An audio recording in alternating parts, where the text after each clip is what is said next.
Hey everyone, how's your English journey with Modern Family and Friends going? Are you ready for a quick quiz?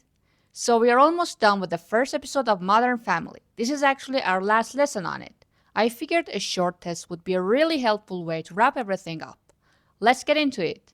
I want to start with the first and very common phrasal verb we learned at the beginning of the series. Luke's head was trapped in the banister, so Alex said, Luke in the banister again. Can you complete the sentence?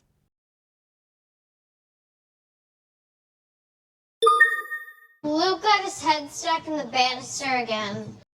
One of the best ways to learn real spoken English, the way native speakers actually communicate daily, is to memorize lines from TV shows like Friends and Modern Family. Focus especially on the lines that we can reuse with the same structure. Believe me, if you do this for a while, you'll see how amazingly your speaking skills improve. Take, for example, a sentence structure from Haley that we can use in exactly the same way. She says she has invited a friend to their house today. Do you remember her full sentence? My friend is on the way here. I'm having a friend over today. I'm dropping by a friend's house today. I'm having a friend over today. Having your boyfriend over for the first time is a big deal for sure, especially if you have a super controlling mom like Claire. Dad, you have got to talk to Mom. She's like completely freaking out and embarrassing me. What does freak out mean here? Claire has gotten into a fight with Haley's boyfriend. Claire has lost her emotional control and is reacting irrationally. Haley has caught Claire peeking through the window into her room.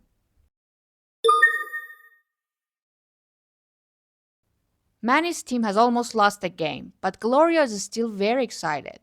She's yelling and overreacting. Jay says, Gloria, they're 0-6. Which phrase fits best here when you want to ask someone to calm down, relax, or turn down their voice? Let's get in the spirit of things. Don't make a fool of yourself. Let's take it down a notch. Let's take it down a notch. What does come straight out with it mean in Cam's line? And I want you to just come straight out with it. Reveal the news directly without hesitation. Don't rush into giving the news and wait for a while. Keep the news a secret and don't tell your family. Awesome job, everyone! I hope that was a useful practice to review what we've learned so far. Now let's jump back to the scene where Cam introduces their newly adopted baby Lily to Mitchell's family for the first time.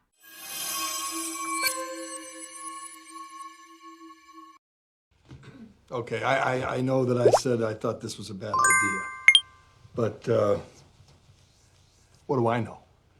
It's not like I wrote the book on fatherhood.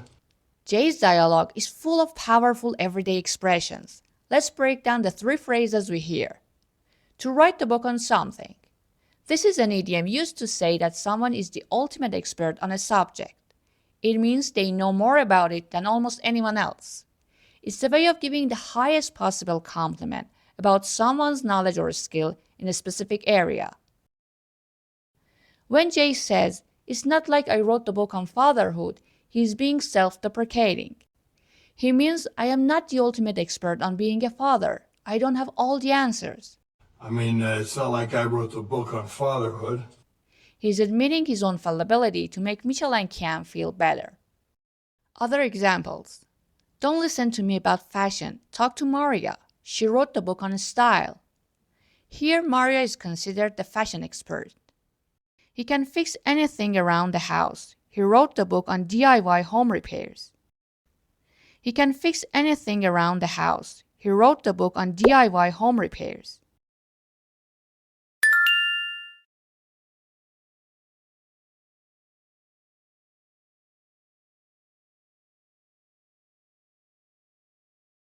I deducted 2 points because you're not wearing your chef's hat, and that is a Section 5 violation. Look, Larry, honey. I wrote the book on Section 5, and I know that you don't have to wear your hat unless you're in the kitchen. I wrote the book on Section 5. I can give you some advice, but I didn't write the book on relationships, I can give you some advice, but I didn't write the book on relationships,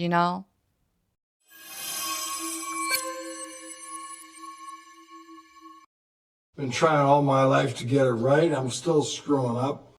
To get it right. This means to do something correctly, properly, or successfully. It often implies that the task is difficult, requires effort, or that you have failed at it before. The it refers to the specific thing you are trying to accomplish. In Jay's quote, "I've been trying all my life to get it right," here it refers to fatherhood. He means he has spent his whole life trying to be a good dad and do the job properly. I've baked this cake 3 times and I still can't get it right. I've baked this cake 3 times and I still can't get it right. The architect went through a dozen designs before she finally got it right. The architect went through a dozen designs before she finally got it right. Don't worry if you make a mistake, just take your time and get it right. Don't worry if you make a mistake, just take your time and get it right. We do 5 because that gives you a 25% chance that at least one will attach. That's it? 25%? That means that it's like 75% chance of no baby at all? Phoebe is at the fertility doctor's office with her brother and his wife to have the embryos implanted in her uterus. Since the chance of having a baby with this method is very low, Phoebe reassures her brother and his wife that she is going to do this as many times as it takes to be successful. She says, Okay, well, you know what? Don't worry, you guys, because I'm going to do this as many times as it takes to get it right. Here's a really funny example of this phrase from Modern Family. Phil and Claire are talking about Luke's birthday. Every year, Luke's birthday falls right around Thanksgiving, and so it gets lost in the holiday shuffle. You know, one year we forgot completely and we had to improvise a cake out of stuffing. Which, by the way, he was fine with. He's one of those kids you get him a gift and all he wants to do is play with the box.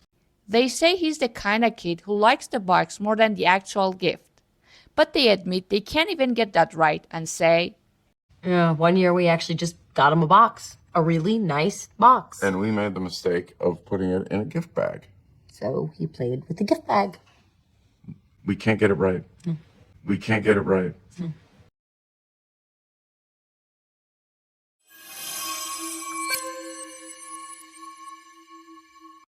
Been trying all my life to get it right. I'm still screwing up. to screw up. This is a very common, slightly informal phrase meaning to make a mistake or to fail at something, often with negative consequences. In Jay's line, "I'm still screwing up," Jay is admitting that even after a lifetime of trying, he is still making mistakes as a father. It's a humble and honest admission of his imperfections. Other examples. "I completely screwed up the presentation by forgetting my laptop at home." I completely screwed up the presentation by forgetting my laptop at home. Why are you guys acting like this is my fault? Everybody was drinking, everybody ran, I just got caught. If anything, I'm the victim here. What? Just stop talking. Haley, you're not the victim here. You're the one who screwed up. Don't screw up this opportunity. It's the best job offer you'll get. Don't screw up this opportunity. It's the best job offer you'll get. When is the reservation? Here's the thing. I know, not the thing. I hate the thing. My secretary screwed up and didn't get us one. Don't worry. My secretary screwed up and didn't get us one. Don't worry. The mechanic screwed up my car's engine. It's running worse than before. The mechanic screwed up my car's engine. It's running worse than before. When you put it all together, Jay is giving a very heartfelt and humble speech. Okay, I know that I said I thought this was a bad idea. But what do I know? I mean, it's not like I wrote the book on fatherhood. Been trying all my life to get it right. I'm still screwing up. He's saying, "I initially told you I thought this was a bad idea, but I was wrong to judge you. I am not the world's expert on being a father. In fact, I've spent my whole life trying to be a good dad, and I'm still making mistakes. So who am I to tell you what's right?" It's his way of apologizing, giving Cam and Michelle his blessing, and acknowledging that they will be great fathers in their own way. Right, Manny? I wrote a song about it in the car. Of course you did. Anyway, I'm happy for you.